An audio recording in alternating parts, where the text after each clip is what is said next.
All right, well, you're not imagining it. Those illegals rounded up at the border really are just showing up in some states. Here's the thing, though. Governors seem to be the last to know. And Oklahoma Republican Mary Fallin says that's got to stop because now she's got to feed, clothe, and school 1,000 of these kids who just sort of popped in. Governor, what has the White House told you? Anything?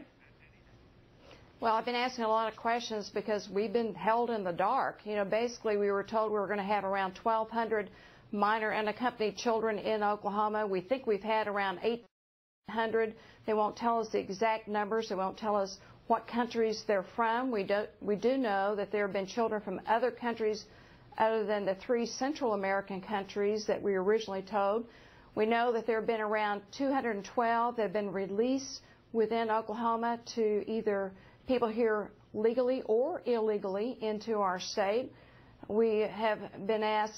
We've asked the federal government and President Obama to close the Fort Sill facility because we need to get back to its purpose, which is to train our military.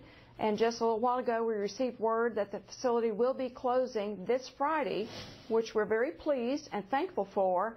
But we also know that just last week they extended a lease on Fort Sill to keep it open until January 31st. So we're receiving mixed signals once again from the administration.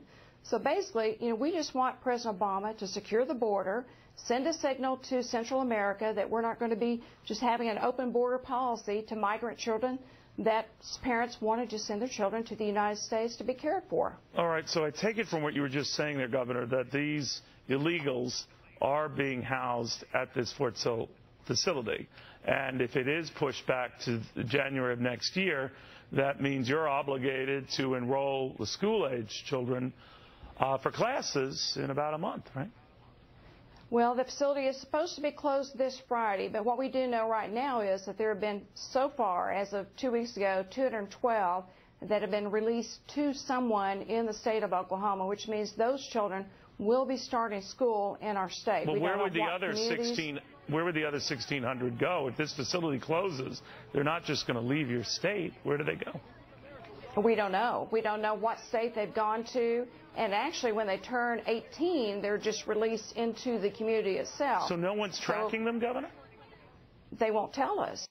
They said it's a matter of privacy and that we're not allowed to know that. And so that's part of the secrecy. We want to know what's the plan, what's the end game, answer our questions, why so much secrecy. You know, we feel as citizens, as the governor of Oklahoma, we have the right to know, and I'm getting asked those questions. Well, how do they justify not telling you? Because you're legally then on the hook to get them enrolled in schools.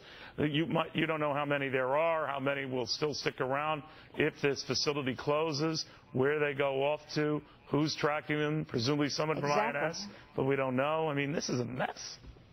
It is a mess, and that's why I'm asking all these questions, why I'm putting on so much pressure. In fact, I started a petition online, and we had just an overwhelming amount of Oklahomans that signed the petition saying, close the facilities, give us information, secure the border, you know, let the military operation go back to what it's supposed to be doing, that is train our military, especially at a time when we have so much crisis going on around the world. You know, we need to be training our soldiers at Fort Sill. Governor, thank you very much. I hope you get some answers, and soon. Governor Fallin.